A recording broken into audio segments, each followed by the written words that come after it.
Questions like, why do people believe obviously fake news? Why do people buy into these crazy conspiracy theories? Hillary Clinton is running a child sex ring out of a pizza restaurant in Washington, D.C.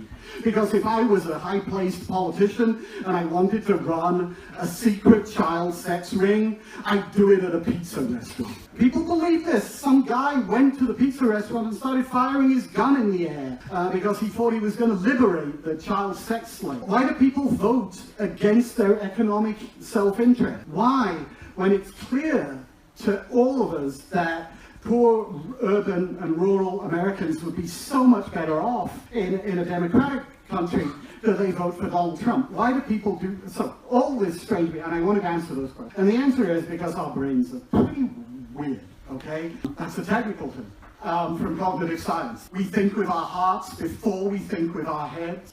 We develop a cultural affinity for a group and become tribal in our outlook. We start to reject clearly factual information that contradicts our pre-existing beliefs. And one of my favorite experiments that I came across in all of this was an experiment about what happened when you presented people who don't believe in climate change with all of the factual information about climate science. How many climate scientists agree that the same thing is happening? What the evidence shows in terms of temperature rises. I assume most of you will have guessed by now what happened. They become even more committed to their existing belief. You cannot change people's minds with facts alone.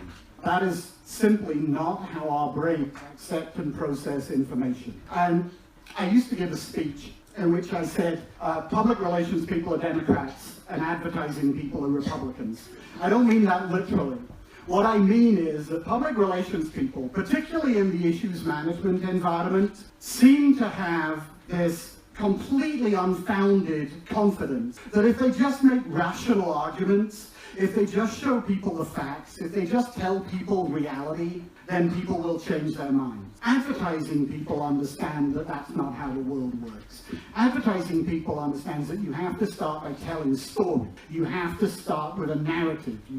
So when Obamacare came along, Democrats would put out releases saying 20 million more people now have insurance. And Republicans would find this one guy in Iowa who lost his insurance. And he would go on television and he'd cry, oh, it's so sad, I lost my insurance, my wife is there, I have to pay more now. It didn't matter whether the story was true. The fact that it was one person, that it was a story about what had happened to them personally, was more powerful than the 20 million. Think of your own response to, and I'm not saying all of you, but there are people in this room, right, who knew a couple of years ago that refugees were dying in large numbers as they tried to get out of Syria and elsewhere. Might even have known the number. But you didn't actually care about it until you saw the photograph of that little boy on the beach who drowned trying to get to Europe, being carried up the beach by a policeman.